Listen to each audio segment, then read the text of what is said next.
അമ്മയോട് ചേർന്ന് പ്രാർത്ഥിക്കാം. അമ്മേ പരിശുദ്ധമ്മേ, അമ്മേ പരിശുദ്ധമ്മേ, ദേവമാതാവേ, ദൈവമാതാവേ, കൃപാസനത്തിലൂടെ ഞങ്ങൾക്കും ഞങ്ങളുടെ ദേശത്തിനും അമ്മ മധ്യസ്ഥം തേടി തന്ന എല്ലാ അനുഗ്രഹങ്ങൾക്കും കൃപകൾക്കും ഞങ്ങളിപ്പോൾ ഹൃദയം നിറഞ്ഞ നന്ദി പറയുന്നു. അമ്മേ പരിശുദ്ധമേ, ദൈവമാതാവേ, 2004 ഡിസംബർ 7 ഉച്ചകഴിഞ്ഞ് 2:30 കൃപാസനത്തിൽ സംഭവിച്ച അമ്മയുടെ പ്രത്യക്ഷപ്പെടലിനെ കുറിച്ച് തിരുസഭയ്ക്ക് സമർപ്പിച്ചിരിക്കുന്ന പഠനരേഖകളുടെ മേൽ സഭാത്മകമായ പഠനം ആരംഭിക്കുവാൻ ഞങ്ങൾ പ്രാർത്ഥിക്കുന്നു. അമ്മേ പരിശുദ്ധമേ, ഭൂസ്വർലോകങ്ങളുടെ രാജ്ഞിയായ അങ്ങേയ്ക്ക് ഭൗമ സംരക്ഷണത്തിനായി പ്രപഞ്ച പ്രകൃതിയെ തന്നെ തിരുസഭ പ്രതിഷ്ഠിക്കുവാൻ ഈ പ്രത്യക്ഷീകരണം വഴി ഇടയാക്കണമേ. പരിശുദ്ധമ്മേ, ജപമാല മാതാവേ, സകല കൃപാസനം പ്രാർത്ഥനകളോടും ചേർത്ത് ഞങ്ങളിപ്പോൾ പ്രാർത്ഥിക്കുന്ന ഈ കുടുംബത്തിന്റെ പ്രത്യേക നിയോഗം. മക്കളെ,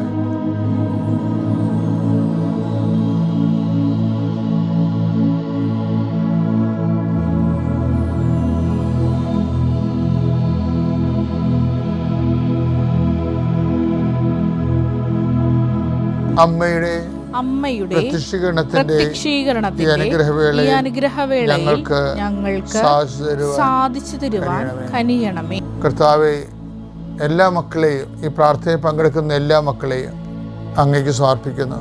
ഈശോ, നിന്റെ വിശുദ്ധ പൗരോഹിത്യത്തെ മഹത്വപ്പെടുത്തണമേ എന്ന് പ്രാർത്ഥിക്കുന്നു. കർത്താവേ, സഭയിലുള്ള സാന്നിധ്യം ദൃഢമാക്കണമേ. അമ്മേ പരിശുദ്ധമ്മേ, ദേവമാതാവേ, അമ്മയുടെ മാധ്യസ്ഥ യാചിക്കുന്ന എല്ലാ മക്കൾക്കും, ഉടമ്പടി എടുത്ത് ഉടമ്പടി ജീവിക്കുന്നവർക്ക് എല്ലാവർക്കും, ഈ പ്രാർത്ഥന ആദ്യമായിട്ട് പങ്കെടുക്കുന്ന എല്ലാവർക്കും പരിശുദ്ധ ദേവമാതാവിനെ പ്രത്യേക മാധ്യസ്ഥ ലഭിക്കട്ടെ. ഇന്ന് നിങ്ങൾ അഭിമുഖീകരിക്കുന്ന ഏറ്റവും വിഷമസന്ധികൾ ചിലപ്പോൾ ആരെങ്കിലുമായിട്ടുള്ള സമാധാന ചർച്ചയായിരിക്കും, അല്ലെങ്കിൽ എന്തെങ്കിലും വിഷയം, പ്രത്യേക ദൗത്യം, പ്രത്യേക ഉദ്ദേശം. അത് നിങ്ങളുടെ ജീവിതത്തെ ഇന്നാണ് തീരുമാനിക്കേണ്ടത്, മുന്നോട്ട് പോകുമോ താഴോട്ട് പോകുമോ എന്നുള്ളത്. അങ്ങനെ നിർണായകമായ നിമിഷങ്ങളിൽ പരിശുദ്ധ അമ്മയുടെ പ്രത്യേക സാന്നിധ്യം ഇന്ന് നിങ്ങൾക്ക് ലഭിക്കട്ടെ എന്ന് ഈ പ്രാർത്ഥനയിൽ ആശ്രയിച്ചു പ്രാർത്ഥിക്കുന്നു.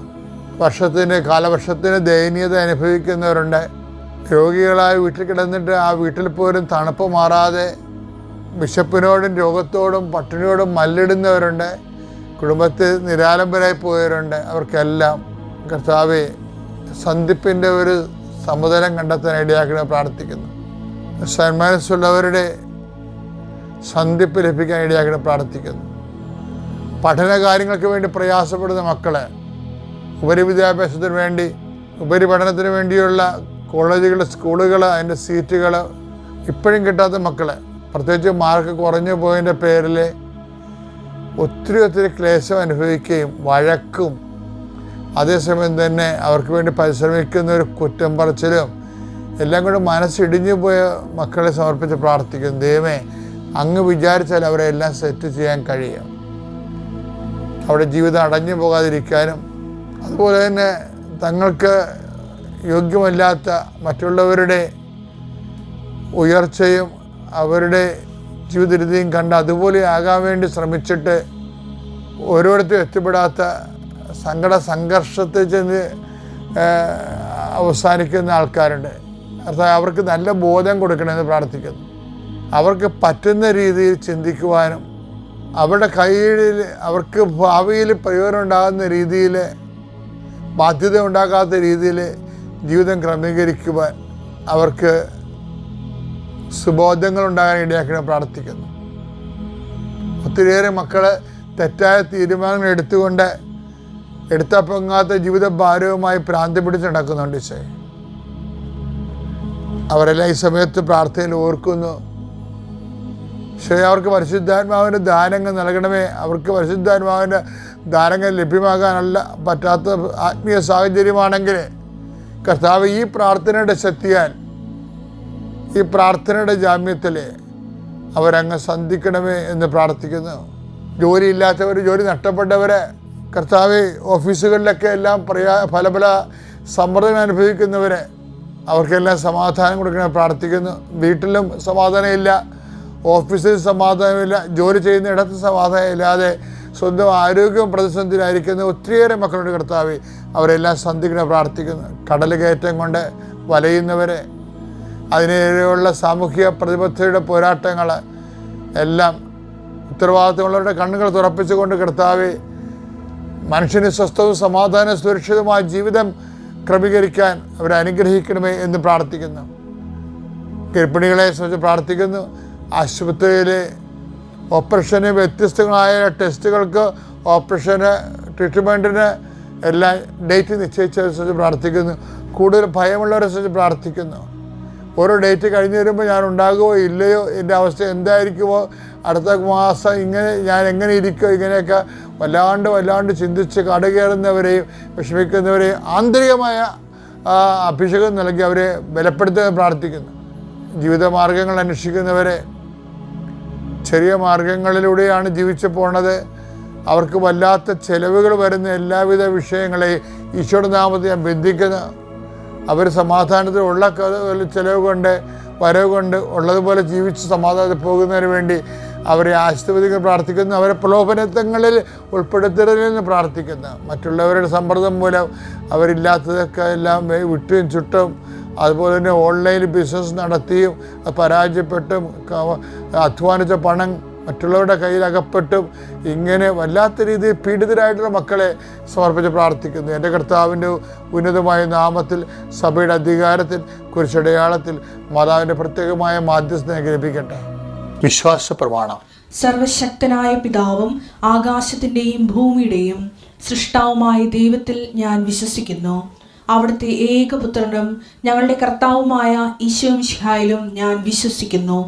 ഈ പുത്രൻ പരിശുദ്ധാത്മാവിനാൽ ഗർഭസ്ഥനായി കന്യകാമറിയത്തിൽ നിന്ന് പിറന്ന് പൊന്തിയോസ് പീലാത്തോസിന്റെ കാലത്ത് പീഡകൾ സഹിച്ച് കുരിശിൽ തറയ്ക്കപ്പെട്ട് മരിച്ച് അടക്കപ്പെട്ട് പാതാളങ്ങളിൽ ഇറങ്ങി മരിച്ചവരുടെ ഇടയിൽ നിന്ന് മൂന്നാം നാൾ ഉയർത്ത് സ്വർഗത്തിലേക്ക് എഴുന്നള്ളി സർവശക്തിയുള്ള പിതാവായ ദൈവത്തിൻ്റെ വലതുഭാഗത്തിരിക്കുന്നു. അവിടെ നിന്ന് ജീവിക്കുന്നവരെയും മരിച്ചവരെയും വിധിക്കുവാൻ വരുമെന്നും ഞാൻ വിശ്വസിക്കുന്നു. പരിശുദ്ധാത്മാവിലും ഞാൻ വിശ്വസിക്കുന്നു. വിശുദ്ധ കത്തോലിക്കാ സഭയിലും പുണ്യവാന്മാരുടെ ഐക്യത്തിലും പാപങ്ങളുടെ മോചനത്തിലും ശരീരത്തിൻ്റെ ഉയർപ്പിലും നിത്യമായ ജീവിതത്തിലും ഞാൻ വിശ്വസിക്കുന്നു. ആമേൻ. സ്വർഗ്ഗസ്ഥനായ ഞങ്ങളുടെ പിതാവേ, അങ്ങയുടെ നാമം പൂജിതമാകണമേ. അങ്ങയുടെ രാജ്യം വരണമേ. അങ്ങയുടെ തിരുമനസ് സ്വർഗത്തിലെ പോലെ ഭൂമിയിലും ആകണമേ. അന്നു വേണ്ടുന്ന ആഹാരം ഇന്ന് ഞങ്ങൾക്ക് തരണമേ. ഞങ്ങളോട് തെറ്റ് ചെയ്യുന്നവരോട് ഞങ്ങൾ ക്ഷമിക്കുന്നത് പോലെ ഞങ്ങളുടെ തെറ്റുകൾ ഞങ്ങളോടും ക്ഷമിക്കണമേ. ഞങ്ങളെ പ്രലോഭനത്തിൽ ഉൾപ്പെടുത്തരുതേ, തിന്മയിൽ ഞങ്ങൾ രക്ഷിക്കണമേ. ആമേൻ. നന്മ നിറഞ്ഞ മറിയമേ സ്വസ്തി. കർത്താവ് അങ്ങയുടെ കൂടെ സ്ത്രീകളിൽ അങ്ങ് അനുഗ്രഹിക്കപ്പെട്ടവളാകുന്നു. അങ്ങയുടെ ഉദരത്തിൻ ഫലമായി ഈശോ അനുഗ്രഹിക്കപ്പെട്ടവനാകുന്നു. പരിശുദ്ധ മറിയമേ, തമ്പുരാന്റെ അമ്മേ, പാപികളായ ഞങ്ങൾക്ക് വേണ്ടി ഇപ്പോഴും ഞങ്ങളുടെ മരണസമയത്തും തമ്പുരാനോട് അപേക്ഷിക്കണമേ. ആമേൻ. പ്രിയപ്പെട്ടവരെ, ആധ്യാത്മിക വളർച്ചയെ കുറിച്ചാണ് ഞാൻ പറയാൻ പോകുന്നത്. ആധ്യാത്മിക വളർച്ച എന്ന് പറയുമ്പോൾ നമുക്കറിയാമല്ലോ, നമ്മൾ ഈ ഭക്ഷണം കഴിക്കുന്നവരില്ലേ, ഇപ്പം ചിലർ പറയും ചോറ് തിന്നുമ്പോൾ പറയും അതിനകത്ത് എന്നാ ഇരിക്കണേ, കാർബോഹൈഡ്രേറ്റ് അല്ലേ, ഇതെല്ലാം വരച്ച് കയറ്റിയിട്ട് എന്ത് കാണിക്കാനാണെന്ന് ചോദിക്കും. അത് കറക്റ്റായിരിക്കും. ഇപ്പോൾ പിള്ളേരൊക്കെ ഇല്ലേ, പുതിയ തലമുറക്കാരൊക്കെ ന്യൂട്രീഷൻ വാല്യൂ നോക്കിയിട്ട് കലോറിയൊക്കെ നോക്കിയിട്ടല്ലേ കഴിക്കണത്. അവർക്ക് ആവശ്യമായ കലോറി എടുത്തു കഴിഞ്ഞാൽ പിന്നെ അവർ കഴിക്കത്തില്ല. വയറൊക്കെ നോക്കി ചാടാതിരിക്കാൻ നോക്കി അല്ല, അങ്ങനെയൊക്കെ അല്ലേ. ഇതുപോലെ തന്നെ ഈ വചനത്തിനും അങ്ങനെ ഒരു വിഷയമുണ്ട്. ആത്മാവിന് വലിയ കലോറി കിട്ടാത്ത വചനങ്ങളൊക്കെ ചെയ്യുന്നതിനേക്കാളും ഇതിനകത്ത് വളരെ മാത്തമാറ്റിക്കലായിട്ടുള്ള ഒരു ബിസിനസ് മൈൻഡോടുകൂടി വേണം വചനത്തെ നമ്മൾ സമീപിക്കാമെന്ന് എനിക്ക് ചില സമയത്ത് തോന്നിയിട്ടുണ്ട്. ഇപ്പം നിങ്ങൾ പറയണ ബിസിനസ് അല്ല കേട്ടോ, അതായത് കൂടുതൽ ഏണിങ്ങുള്ള, കൂടുതൽ വരുമാനങ്ങളുള്ള വചനങ്ങളെ, കൂടുതൽ കൃപ ആർജിക്കുന്ന, നിങ്ങൾക്കറിയാമല്ലോ എല്ലാ വചനവും ഒരുപോലെ അല്ലെന്ന് ഈശോ തന്നെ പറഞ്ഞിട്ടുണ്ട്. ചിലതൊക്കെ കേൾക്കുമ്പോഴേ അച്ഛൻ എന്നാ പറയണതെന്നൊക്കെ എനിക്ക് തോന്നി. അല്ല, ചെറിയ വചനങ്ങളുണ്ട്, വലിയ വചനങ്ങളുണ്ട് ഇല്ലേ? ചെറിയ വചനങ്ങളില്ലേ, വലിയ വചനം. അപ്പോൾ ചെറിയ വചനങ്ങൾ നമ്മൾ പാലിച്ച് ജീവിക്കുമ്പോൾ ചെറിയ കലോറിയാണ് ആത്മാവിന് കിട്ടുക, ചെറിയ കൃപയാണ് അതിൻ്റെ അകത്ത് ഉള്ളത് അല്ലേ? വലിയ വചനങ്ങളാണ് പാലിക്കണമെങ്കിൽ അപ്പം നിങ്ങൾ ചോദിക്കുക ഏതാണ് ചെറിയ വചനം, ഏതാണ് വലിയ വചനം? വചനമെല്ലാം ഒരുപോലെ അല്ലേ എന്ന് ചോദിക്കുക. അങ്ങനെയല്ല, ഈശോ പറഞ്ഞതാണ്. എന്താണ്? മത്തായി 5:19 ഈ പ്രമാണങ്ങളിൽ ഈ വചനങ്ങളിൽ ഏറ്റവും നിസ്സാരമായ ഒന്ന് നോക്കിയേ, ഈ വചനങ്ങളിൽ ഏറ്റവും നിസ്സാരമായത് ഒന്ന് ലംഘിക്കുകയോ ലംഘിക്കാൻ മറ്റുള്ളവരെ പഠിപ്പിക്കുകയോ ചെയ്യുന്നവൻ സ്വർഗരാജ്യത്തിൽ ചെറിയവനെന്ന് വിളിക്കപ്പെടും. എന്നാൽ അതനുസരിക്കുകയും പഠിപ്പിക്കുകയും ചെയ്യുന്നവൻ സ്വർഗരാജ്യത്തിൽ വലിയവനെന്ന് വിളിക്കപ്പെടും. അപ്പൊ നോക്കിയേ, ഈ റിസൾട്ട് സ്വർഗരാജ്യത്തിലെ വലിയവനെന്ന് പറയുന്നത് കൃപയുടെ അടിസ്ഥാനത്തിലാണ് വരുന്നത്. അത് അപ്പോഴ് നമ്മൾ ചെറിയ വചനങ്ങളൊക്കെ പാലിച്ചുകൊണ്ടാണ് ജീവിക്കണമെങ്കിൽ ദൈവരാജ്യത്തിൽ നമ്മൾ നിത്യതയിലും ഈ ലോകത്തിലെ കാര്യങ്ങൾ ചെയ്തപ്പോൾ നിത്യതയിൽ ഇപ്പോൾ രണ്ടും കൊടുത്ത് നമുക്ക് റിട്ടേൺസ് കുറവായിരിക്കും. അപ്പോൾ ബുദ്ധിയുള്ളവർ ബിസിനസ്സായിട്ട് എങ്ങനെയാണ് കാണുന്നത്? വലിയ വചനങ്ങൾ നോക്കിക്കണ്ട് കലോറി കൂടുതൽ കിട്ടുന്നത്, അതുപോലെ തന്നെ ന്യൂട്രീഷൻസ് കൂടുതലുള്ള ആത്മാവിന് നല്ല പോഷണങ്ങളുള്ള വചനങ്ങൾ നോക്കി ആണ് പാലിക്കേണ്ടത്. ഇപ്പം ഈശോ പറഞ്ഞ് കൊടുക്കുവിൻ നിങ്ങൾക്ക് ലഭിക്കും എന്ന് പറഞ്ഞില്ലേ? കൊടുക്കുവിൻ നിങ്ങൾക്ക് ലഭിക്കും. പിന്നെന്താ? അമർത്തി കുലുക്കി നിറച്ച് അളന്ന് നിൻ്റെ മടിയിലോട്ട് ചുരിയും. അപ്പോൾ നോക്കിയ തരണതിനൊരു പരിധിയില്ല. അപ്പോൾ എന്താണ്? കൊടുക്കണതിനും പരിധി ഉണ്ടാവരുതെന്നല്ല എൻ്റെ അർത്ഥം. അപ്പോൾ എന്ത് പ്രശ്നം വെച്ച് കഴിഞ്ഞാൽ നമുക്ക് കൊടുക്കാൻ പറ്റുന്ന സമ്പത്ത് കൊടുക്കാം, അത് ഈസിയാണ്. സമയം കൊടുക്കാം, അത് ഈസിയാണ്. പ്രസൻസ് കൊടുക്കാം, it is not that easy. മനസ്സിലായില്ലേ? വലിയ വചനമെന്ന് ഞാൻ പറഞ്ഞില്ലേ, അതാണ് ഉദ്ദേശിച്ചത്. നമുക്ക് സമയം കൊടുക്കാം, ദാറ്റ്സ് വെരി ഈസി. ഉള്ളവന് കൊടുത്താൽ എന്താ കുഴപ്പമാവും? പിന്നെന്താണ്? സമ്പത്ത് കൊടുക്കാം, പിന്നെ സമയം കൊടുക്കാം, പിന്നെ കൊടുക്കാം സമയം കൊടുക്കാം, കുറേ സമയമൊക്കെ ചിലവഴിക്കുക. പക്ഷേ സാന്നിധ്യം കൊടുക്കാം. അയ്യോ, അതാണ് പ്രശ്നം. പ്രത്യേകിച്ച് സാന്നിധ്യം, രോഗികൾക്ക് സാന്നിധ്യം കൊടുക്കണത്, സാന്നിധ്യത്തിൻ്റെ ഇതിൽ നിസ്സഹായമായി നിൽക്കുന്നവർക്ക് സാന്നിധ്യം കൊടുക്കണവർ. അപ്പം അതൊക്കെ വരുമ്പോഴാണ് അമർത്തി, പിന്നെന്താണ്? കുലുക്കി, അപ്പോഴും അളവ് കൂടുകയാണ്, നിറച്ച് അളന്ന് എൻ്റെ മടിയിലോട്ട് ചുരിയുക. അപ്പോൾ കർത്താവ് തരുമ്പോൾ നമുക്ക് സഹായിക്കാൻ പറ്റുന്നത് എങ്ങനെയാണ്? വലിയ വചനങ്ങൾ പാലിക്കുന്നത്. ചെറിയ വചനം ഇപ്പം 5:19 ചെറിയ വചനമുണ്ട്, വലിയ വചനമുണ്ടെന്ന് പറഞ്ഞ്. ചെറിയ വചനം എന്ന് പറയണത് കുറച്ച് ഇൻകം മാത്രം കിട്ടുന്ന, മാർജിൻ മാത്രമുള്ള വരുമാനമുള്ള വചനങ്ങൾ. വലിയ വചനങ്ങൾ എന്ന് പറയുന്നത് പല പല വചനങ്ങൾ ഒരേ അർത്ഥത്തിൽ പല സ്ഥലങ്ങളിൽ പറഞ്ഞിരിക്കുന്ന വചനങ്ങളാണ് വലിയ വചനം. അതിൻ്റെ തന്നെ ഒരു അവാന്തര വിഭാഗമായിട്ടാണ് ഞാനിപ്പോൾ പറയണത്. എന്താ പറയണത്? വലിയ വചനങ്ങളെന്ന് പറയണത് ഇൻവെസ്റ്റ്മെൻറ്റ് ബേസിലാണെന്ന്. എന്താണ്? ചെറിയ വചനമുണ്ട്, 5:19 മത്തായി 5:19 ചെറിയ വചനങ്ങളുണ്ട്, വലിയ വചനമുണ്ട്.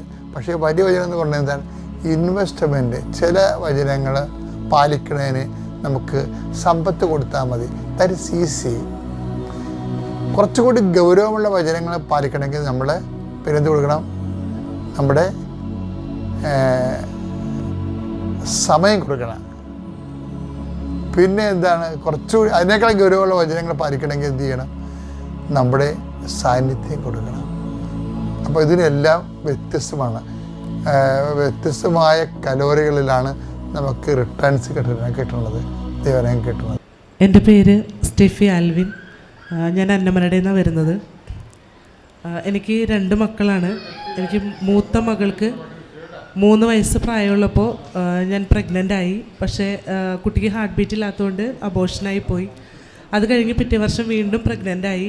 പക്ഷേ പ്രഗ്നൻസി കൺഫേം ആക്കി അന്ന് തന്നെ ഹസ്ബൻഡിന് ചിക്കൻ ബോക്സ് വന്നു. ഞങ്ങൾ വിദേശത്തായിരുന്നു.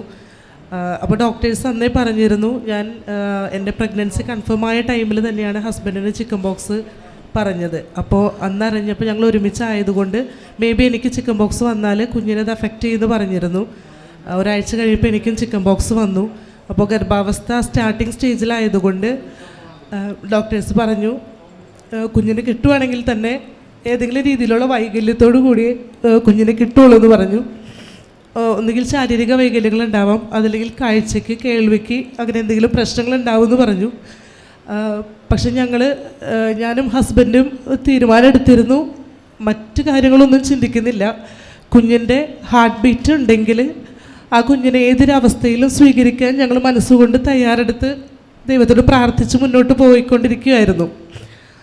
ഡോക്ടേഴ്സ് തവണ പറഞ്ഞിട്ടും ഞങ്ങളൊരു ഉറപ്പ് അങ്ങോട്ട് കൊടുത്തു, ഞങ്ങൾക്ക് കുഞ്ഞിനെ വേണമെന്ന്.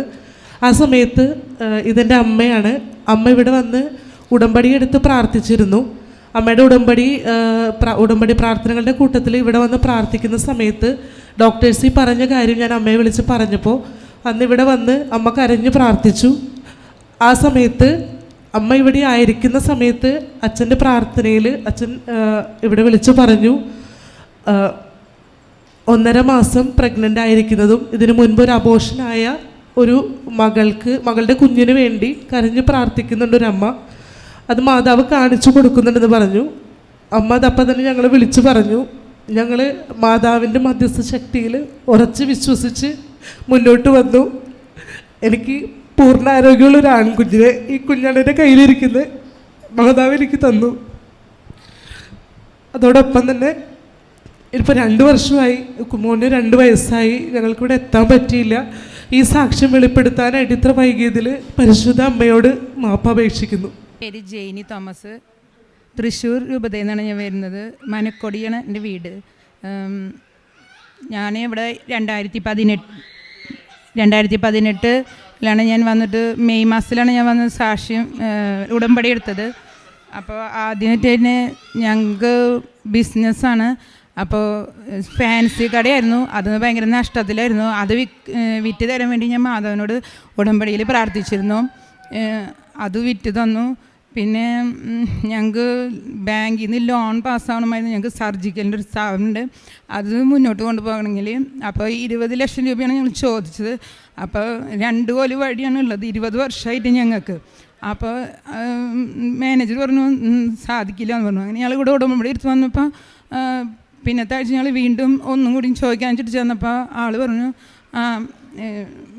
കടലാസുകളൊക്കെ കൊണ്ടുപോയോ ശരിയാക്കി തരാൻ പറഞ്ഞിട്ട് അത് പാസ്സാക്കി തന്നു. പിന്നെ എൻ്റെ മോൻ ഒരു സാധാരണ പഠിക്കുന്ന ഒരു വ്യക്തി ഫുൾ A+ കിട്ടുമെന്ന് ഞങ്ങൾ ഒരിക്കലും പ്രതീക്ഷിച്ചിട്ടില്ല.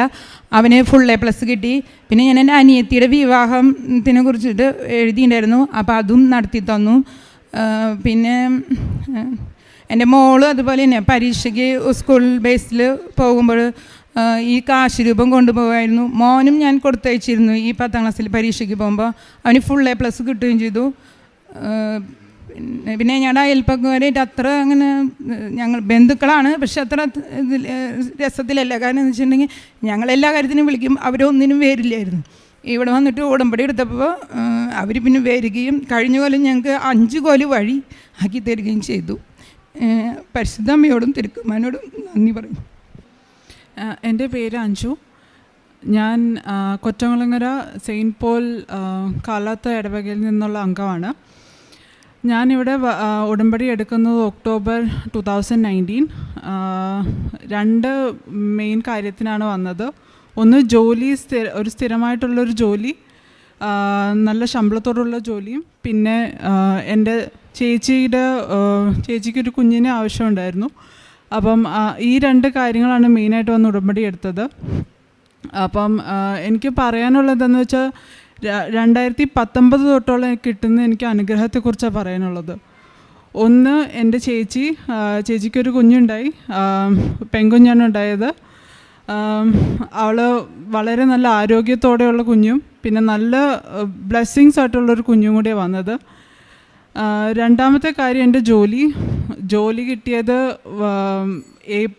ഇവിടെ വന്ന് ഉടമ്പടി എടുക്കുന്ന ഒക്ടോബറിലാണെങ്കിൽ മാർച്ചിൽ ജോലി കിട്ടി. മാർച്ചിൽ ജോലിക്ക് കയറിയതും ഏപ്രിലിൽ ലോക്ക്ഡൗൺ ആയി കഴിഞ്ഞ് അവർ പറഞ്ഞത് ജോലിയിൽ നിന്ന് മിക്കവാറും പറഞ്ഞു വിടും എന്നാണ് പറഞ്ഞത്. അപ്പം ഞാൻ അവരുടെ അടുത്ത് ചോദിച്ചു, ഞാൻ ശമ്പളം ഇല്ലാതെ വർക്ക് ചെയ്തോട്ടെ എന്ന് ചോദിച്ചു അവരുടെ അടുത്ത്. അപ്പോൾ അവർ ഓക്കെ പറഞ്ഞു. അതിന് 3 മാസം ശമ്പളം ഇല്ലാതെ വർക്ക് ചെയ്തു. പക്ഷേ ഞാൻ വർക്ക് ചെയ്തുകൊണ്ടിരിക്കുമ്പോൾ എല്ലാ ദിവസവും രാവിലെ എണീറ്റ് മാതാവിൻ്റെ അടുത്ത് ഈശോ അടുത്ത് ആകെ ഒരു കാര്യം പറഞ്ഞോളൂ, പെർഫോമൻസ് നല്ലതായിരിക്കണം എൻ്റെ, അത് കണ്ടു വേണം അവരുടെ തീരുമാനം എന്ന് മാത്രമേ പറഞ്ഞുള്ളൂ. 3 മാസത്തെ എൻ്റെ പെർഫോമൻസ് അവർ കണ്ടിട്ട് എനിക്ക് ജോലി തന്നു. അവർ പകുതി ശമ്പളത്തിന് വർക്ക് ചെയ്യാൻ പറഞ്ഞു. പകുതി ശമ്പളത്തിന് ആണ് വർക്ക് ചെയ്തത്.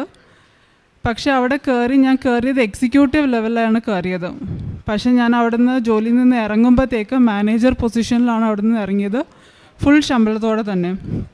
വേറെ കമ്പനിയിൽ ജോലി കിട്ടി, അവിടെയും മാനേജർ പൊസിഷനിൽ തന്നെയാണ് ഇപ്പോൾ വർക്ക് ചെയ്യുന്നത്. ഇതിൽ നിന്നൊക്കെ മാറി വലിയൊരു അനുഗ്രഹം എനിക്ക് തന്നത് എൻ്റെ ജീവൻ തന്നെ. ഞാൻ അവിടെ ജോലിയിൽ വർക്ക് ചെയ്യാൻ നേരത്ത് എന്തോ ഒരു ആവശ്യത്തിന് എൻ്റെ അടുത്ത് ഓഫീസിൽ വരാൻ പറഞ്ഞു. ഞാൻ എൻ്റെ ഫ്രണ്ടിൻ്റെ സ്കൂട്ടറായിട്ട് ഓഫീസിൽ പോയി. അവിടുന്ന് വർക്ക് കഴിഞ്ഞ് തിരിച്ച് വന്നുകൊണ്ടിരിക്കുന്ന വഴിക്ക് എനിക്കൊരു ആക്സിഡൻറ്റ് സംഭവിച്ചത്. ആക്സിഡൻറ്റ് സംഭവിച്ചത് എങ്ങനെയാണെന്ന് എനിക്കറിയില്ല. സത്യം പറഞ്ഞാൽ അത് കഴിഞ്ഞ് 2 ആഴ്ച കഴിഞ്ഞാണ് എനിക്ക് ഓർമ്മ തന്നെ കിട്ടുന്നത്.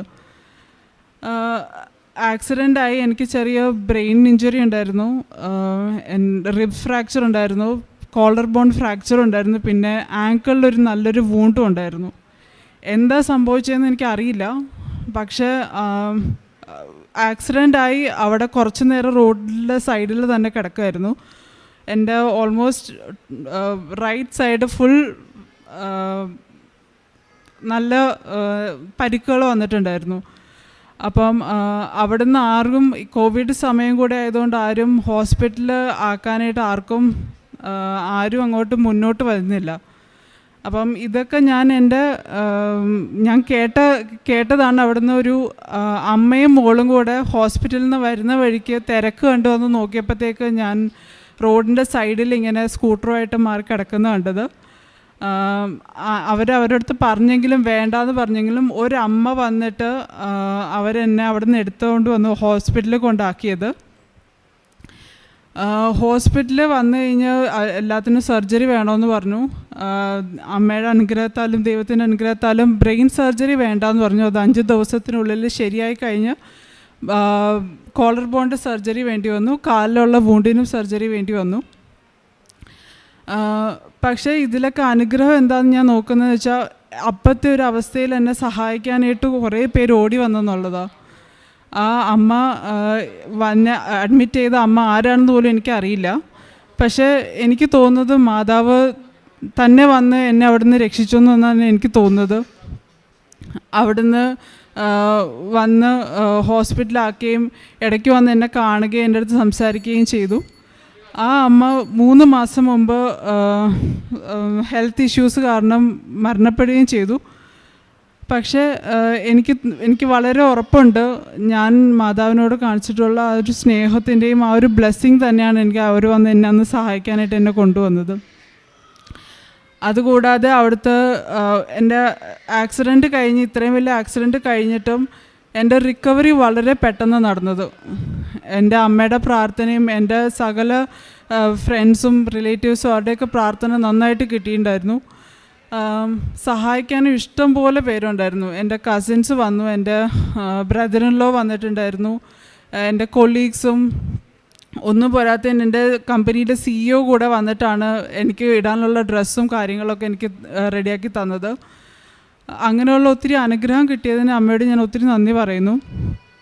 എൻ്റെ റിക്കവറി ആണെങ്കിലും ആക്സിഡൻറ്റ് കഴിഞ്ഞ് 1 മാസത്തിനുള്ളിൽ ഞാൻ തിരിച്ച് ജോലിക്ക് കയറി. വർക്ക് ഫ്രം ഹോം ആയിരുന്നു, പക്ഷേ ജോലിക്ക് കയറി. അത് കഴിഞ്ഞ് വീണ്ടും അടുത്ത മാസം ജാനുവരിയിൽ ഞാൻ തിരിച്ച് ഓഫീസിലും പോകാൻ തുടങ്ങി. അവിടുന്ന് വന്നു കഴിഞ്ഞതിൽ പിന്നെ എനിക്ക് കിട്ടിയ അനുഗ്രഹങ്ങൾ പറയാതിരിക്കാൻ പറ്റില്ല. ഒരുപാട് അനുഗ്രഹങ്ങൾ കിട്ടിയിട്ടുണ്ട്. എന്ത് കാര്യം ഞാൻ ആഗ്രഹിച്ചോ അത് ഒന്നല്ലെങ്കിൽ മറ്റു രീതിയിൽ എനിക്ക് തരുന്നുണ്ടമ്മ. അപ്പം ഞാൻ ഇന്ന് പറയാൻ എനിക്ക് ഇന്ന ജോലിയിൽ ഫോക്കസ് ചെയ്യണമെന്ന് പറഞ്ഞു കഴിഞ്ഞാൽ മാതാവ് അതിന് എന്തെങ്കിലും ഒരു രീതിയിൽ അതെനിക്ക് തന്നിരിക്കും. ഞാൻ ഒരു ദിവസം ഞാൻ ഇങ്ങനെ ആലോചിച്ചു, എനിക്ക് MBA ചെയ്യണമെന്ന് വളരെ ആഗ്രഹമുണ്ട്. MBA ചെയ്താലോ എന്ന് മാത്രമേ ഞാൻ ആഗ്രഹിച്ചുള്ളൂ. അതിനുള്ള ആൾക്കാർ എന്നെ പിറ്റേ ദിവസം തൊട്ട് ഫോൺ വിളിക്കാൻ തുടങ്ങി. ഞാൻ എന്തൊക്കെ അവരടുത്ത് പറഞ്ഞു, എന്തൊക്കെ ആവശ്യങ്ങളാണ് എനിക്ക് വേണ്ടതെന്ന് വെച്ച്, അഡ്മിഷൻ്റെ കാര്യമാണെങ്കിലും ലോണിൻ്റെ കാര്യമാണെങ്കിലും എല്ലാം ഞാൻ പറയുന്ന രീതിയിൽ അവരെനിക്ക് റെഡിയാക്കി തന്നു. ഇപ്പോൾ ഞാൻ ജോലി ചെയ്തുകൊണ്ട് MBA പഠിച്ചുകൊണ്ടിരിക്കുകയാണ്. എൻ്റെ ജോലിയുടെ വർക്ക് ലോഡും കുറഞ്ഞു, പക്ഷെ പഠനവും എനിക്ക് നന്നായിട്ട് ചെയ്യാൻ പറ്റുന്നുണ്ട്. എല്ലാം വളരെ സ്മൂത്തായിക്കൊണ്ട് പോയേക്കാണ്. പിന്നെ ഞാൻ ആഗ്രഹം കൂടി പറഞ്ഞു, ഈ ലോൺ അടയ്ക്കാനുള്ള സാമ്പത്തികം എന്തെങ്കിലും രീതിയിൽ എൻ്റെ അക്കൗണ്ടിൽ ഉണ്ടാവണം. വേറെ ഒന്നും എനിക്ക് വേണ്ട. എനിക്ക് എൻ്റെ അപ്പയും അമ്മേനെയും എനിക്ക് അങ്ങനെ ഒരു രീതിയിൽ ബുദ്ധിമുട്ടിക്കേണ്ട. അതുകൊണ്ട് ഈശോ എനിക്ക് എങ്ങനെയെങ്കിലും ആ എമൗണ്ട് എൻ്റെ അക്കൗണ്ടിൽ ഉണ്ടാവണം എന്ന് മാത്രമേ ഞാൻ പറഞ്ഞിട്ടുള്ളത്. കഴിഞ്ഞ് അതേപോലെ തന്നെ ഇതുവരെ അതിനൊരു മുടക്കവും വന്നിട്ടില്ല. എൻ്റെ ജോലിയും സ്മൂത്തായിട്ട് പോകുന്നുണ്ട്, എൻ്റെ പഠനവും നല്ല രീതിയിൽ പോകുന്നുണ്ട്.